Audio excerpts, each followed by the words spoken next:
My young and green off-the-track thoroughbred Phantom has another event coming up, but it's been a while since our last one. This last event pictured here went great, but a lot has happened since then. Between time off and not being able to jump her for the past couple months, I started to wonder, will she be ready for this next show?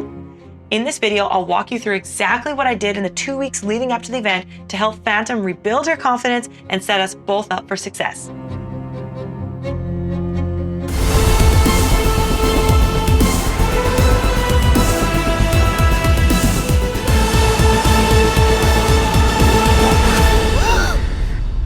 Welcome back to Fields and Fences.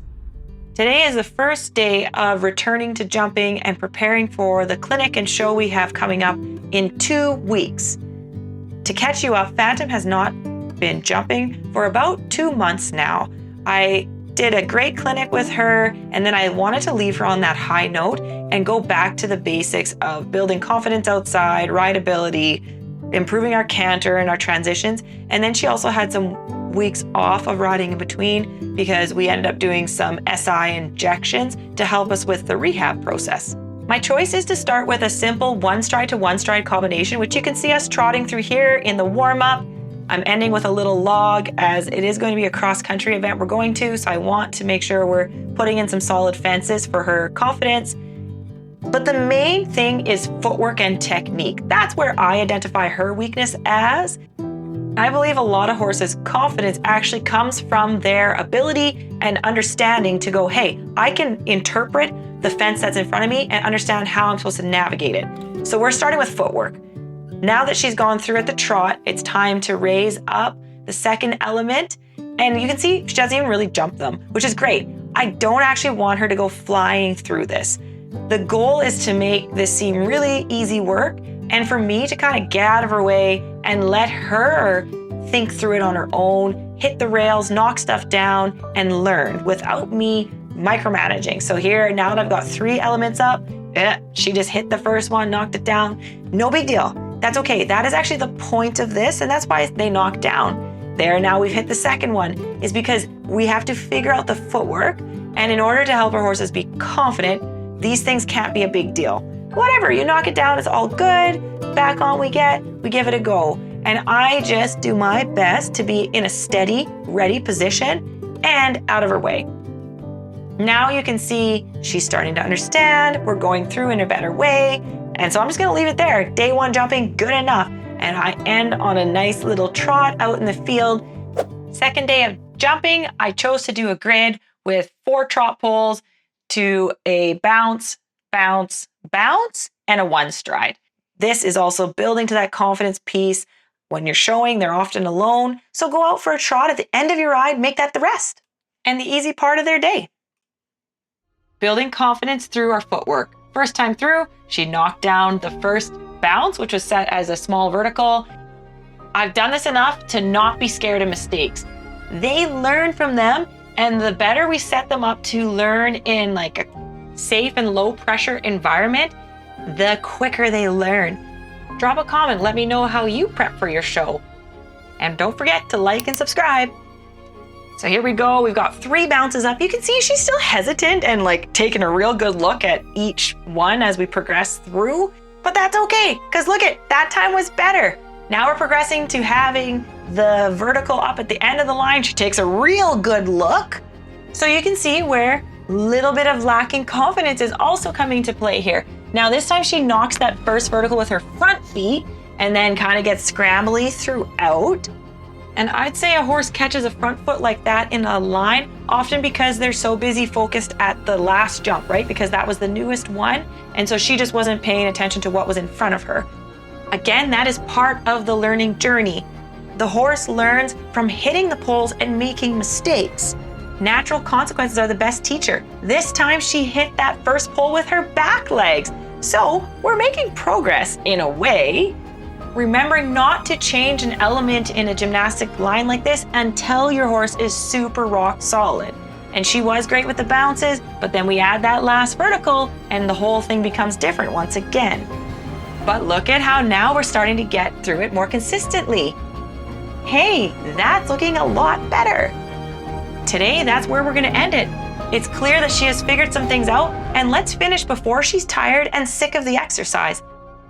Day 3, new exercise, new footwork. Now we've got some more spooky obstacles since they are more solid and they are set in a triple bounce, which requires quick thinking, and if she's worried at all, it's going to show up. Here's a little sneak peek at some of the flat work we did in between all these jumping sessions. As a reminder, this was 2 weeks worth of work that we fit in these 4 jumping sessions. So there was a lot of dressage and working on elements to help the jumping in between. And I'll post another video in the future showing you our dressage exercises. Today we are doing an exercise called the square circle, where I combine straight lines and then rounded corners where there are cones. This is so good for practicing the balance. And of course, we hit some frustration points as I ask her to do a trot canter transition on this shape, because within the confines of this exercise, it's harder for her to use evasions to do her canter transition. So that explains why you saw the head in the air. And then the odd time you can see she goes above the bridle and gets tense, because what I'm doing is I'm correcting some imbalances in her movement.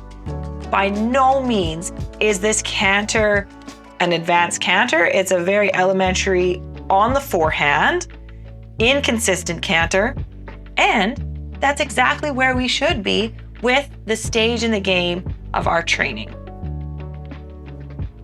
The right lead and the right bend is our weaker way. That being said, this is actually still much improved. We don't have as much head tilting. Yes, still lots of like coming above the bit, which kind of makes her look like a head bobbing type thing.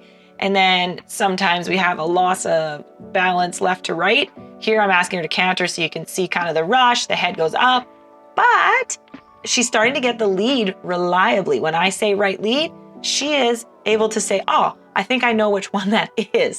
So that's better. And I'm able to steer her on this fairly small exercise. So remembering to take these small wins, especially if you go look back several months ago at what this canter looked like, you'd go, okay, yeah, now we can see the forest for the trees. We're just ending our schooling today with this little bounce exercise.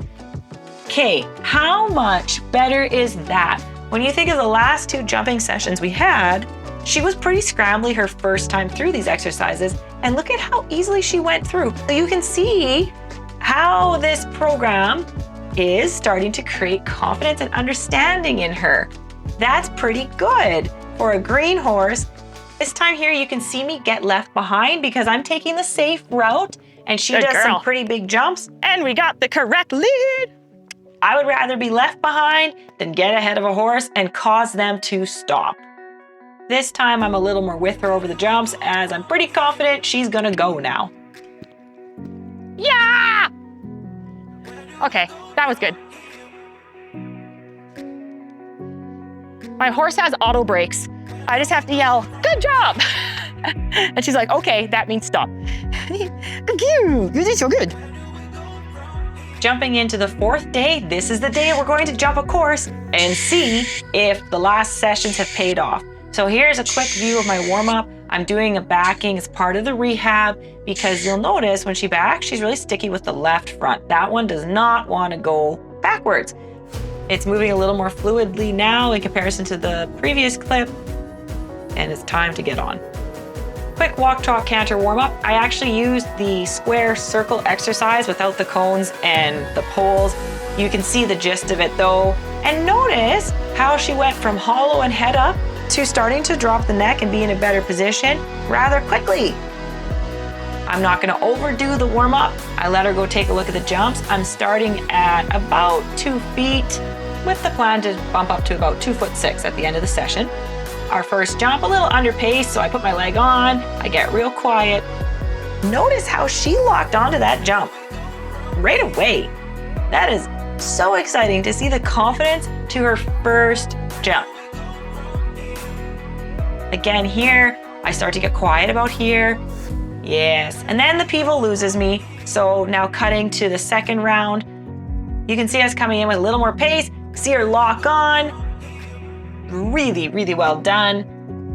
Now I'll see if I can get a little canter to jump 2. Getting her to look. She's looking. A little deep. Again, no biggie. I just stay out of her way. The camera didn't want to follow me when I went past it there. So we missed the oxer. The oxer was uneventful. It went really well. And now it's time to bump everything up to 2.6. And for this round, I have a friend videoing because they are much more reliable. Okay, here we go, better trot. Look at her lock on, look at those little ears. I just get soft here, get close to the saddle. Boom, she navigated the change of height marvelously. Let's see if we can carry the canter through the rest of the course now. A little bit, I could have maybe asked for the weight a little early, a little deep, but again, I want to teach a horse to think for themselves and not me micromanage the distance or the ride to the jumps. Ears are on the jump, happy horse, quiet Shara. Yes, love that. You are such a good girl. Oh, your mommy is so proud of you. Oh, what a good What an amazing animal. Now, what do you think? Do you think we'll be ready for the clinic and the show coming up? Catch us next time on Fields and Fences.